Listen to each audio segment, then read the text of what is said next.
Hey guys, welcome back. कैसे हैं आप सब लोग? आई विश आप सब अच्छे होंगे और मैं हूं अलका। तो आज सेक्स एजुकेशन पे एक बहुत इंपॉर्टेंट टॉपिक के बारे में बात कर लेते हैं। तो आज हम बात करने वाले हैं कि हमारी बॉडी में क्या क्या चेंजेस हो जाते हैं जब हम फर्स्ट टाइम इंटीमेट होते हैं।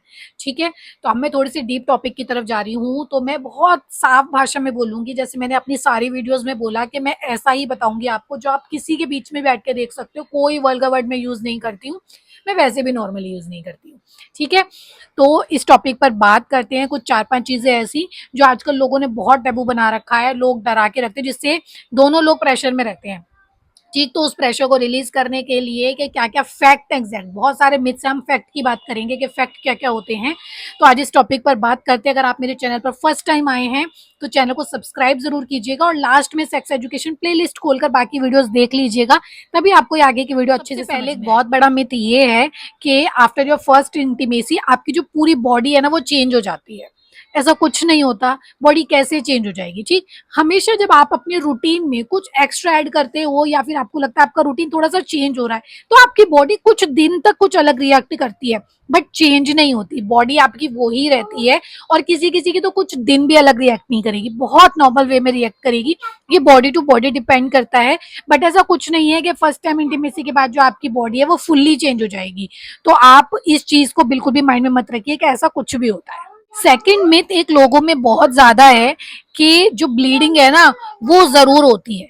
ठीक है, तो मैं उसको तो सबसे पहले क्लियर कर दूं, ऐसा कुछ भी नहीं है कि गर्ल्स में ब्लीडिंग जरूर होगी। इसमें एक फैक्ट की तरफ बात करते हैं। ब्लीडिंग होती है हाइमन लेयर की वजह से। हाइमन लेयर एक फीमेल बॉडी के अंदर एक बहुत थिन सी लेयर होती है जो किसी भी वक्त टूट जाती है। बहुत सी लड़कियों में तो स्पोर्ट्स के दौरान टूट जाती है, भागने दौड़ने के दौरान टूट जाती है, साइकिलिंग के वक्त टूट जाती है, बहुत सौ की पीरियड्स के टाइम पे टूट जाती है, पीरियड्स के थ्रू बाहर भी आ जाएगी, आपको पता भी नहीं चलेगा। तो इस चीज पर किसी भी गर्ल को जज करना कि हाइमन लेयर की वजह से हम देखते हैं कि सच में ऐसा कुछ होता है कि नहीं, तो ऐसा कुछ भी नहीं है। जो ब्लीडिंग है वो गर्ल्स टू गर्ल्स वेरी करती है, ब्लीडिंग सबको नहीं होती है। इस पे आप किसी भी लड़की को जज मत कीजिए कि ब्लीडिंग होना बहुत ज्यादा जरूरी है। और कोई भी लड़की ये मत सोच के चलो कि ब्लीडिंग होगी ही होगी। ठीक, बहुत सी लड़की मैंने देखी है कि बिल्कुल तैयारी करके जाती है कि हाँ कि ब्लीडिंग होगी तो फिर हम उसको कैसे कैरी करेंगे, तो ऐसा जरूरी नहीं है। हाँ, तो ऐसा जरूरी नहीं है कि ब्लीडिंग होगी तो आप इस चीज को माइंड में बिल्कुल मत रखिए, बिल्कुल भी प्रेशर में मत रहिए। और आपका जो पार्टनर है वो भी ध्यान रखिए कि हम अपनी वाइफ को बिल्कुल भी प्रेशर में ना करें, क्योंकि इससे कुछ भी डिसाइड नहीं होता है। एक लोगों का ये मानना बहुत ज्यादा है कि हाइमन लेयर ये डिसाइड करती है कि गर्ल प्योर है कि नहीं, मतलब उसने पहले कभी भी इंटीमेट हुई है कि नहीं। तो जैसे मैंने आपको समझा दिया, हाइमन लेयर आपकी कभी भी टूट सकती है, तो उससे किसी को भी जज करना बहुत गलत है। तो जो भी इस वीडियो को देख रहा है इस बात का ध्यान रखें कि हाइमन लेयर कुछ भी डिसाइड नहीं करती। तो आप उससे किसी भी गर्ल्स को जो है बिल्कुल भी जज मत करो, ये बहुत हर्ट करता है। Does first time sex is always hurts? तो ये भी बिल्कुल बड़ा मिथ है। ऐसा कुछ भी नहीं है कि अगर आप फर्स्ट टाइम इंटीमेट होते हो तो आपको हर्ट होगा ही होगा। ये भी बॉडी टू बॉडी वेरी करता है, जैसे मैंने बताया। तो कुछ चीजों का बिल्कुल सोच के मत चलो कि अगर ऐसा कुछ होगा तो मैं बहुत हर्ट होंगी। इसी की वजह से गर्ल्स और बहुत सी बार प्रेशर में आ जाती है और लड़के भी बहुत सी बार प्रेशर में आ जाते हैं। और जो रिलेशन बहुत अच्छे से बिल्डअप हो सकता है वो नहीं होता और एक हेल्दी रिलेशन नहीं बनता। ठीक है, क्योंकि दोनों इतने प्रेशर में रहते हैं, एक सोचेगा कि मैं उसको दर्द दूंगा और एक सोचेगी कि मुझे इतना दर्द होने वाला है। तो दोनों इस चीज को लेकर बहुत प्रेशराइज रहते हैं और उसके बाद अपनी लाइफ को ठीक से स्टार्ट नहीं कर पाते। और जो चीज बहुत आराम से हो सकती है उसमें बहुत ज्यादा लंबा टाइम ले लेते हैं, और कितने तो लोग एक दूसरे को समझ ही नहीं पाते और इस टॉपिक के पीछे लोगों की बहस शुरू हो जाती है।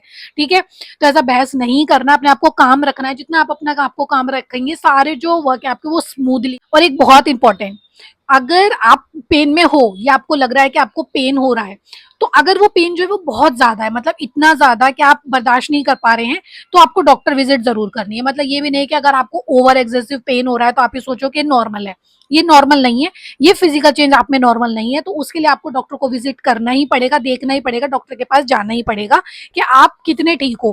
क्योंकि फिजिकल चेंज में एक नॉर्मल दर्द जो है वो नॉर्मल है, बट अगर आपको इतना दर्द हो रहा है कि आप बर्दाश्त नहीं कर पा रहे, आपको बहुत ज्यादा स्वेलिंग हो रही है, तो आपको जरूर जाना चाहिए। आफ्टर योर फर्स्ट इंटीमेसी थोड़ा बहुत जो आपको है वो स्वेलिंग हो सकती है, ये नॉर्मल है। जैसे मैंने बोला ये फिजिकल चेंज नॉर्मल है, बट इसको भी अगर आपको लग रहा है कि बहुत ज्यादा हो रहा है आपको या आप बहुत ज्यादा स्वेल फील कर रहे हो, तो आप डॉक्टर की विजिट जरूर करो। स्वेल फील कर रहे हो, पेन फील कर रहे हो, अजीब सी स्मेल आ रही है आपको खुद में से, तो आपको डॉक्टर के पास विजिट होना चाहिए, क्योंकि बहुत सी बार हम इन्फेक्शन के शिकार हो जाते हैं।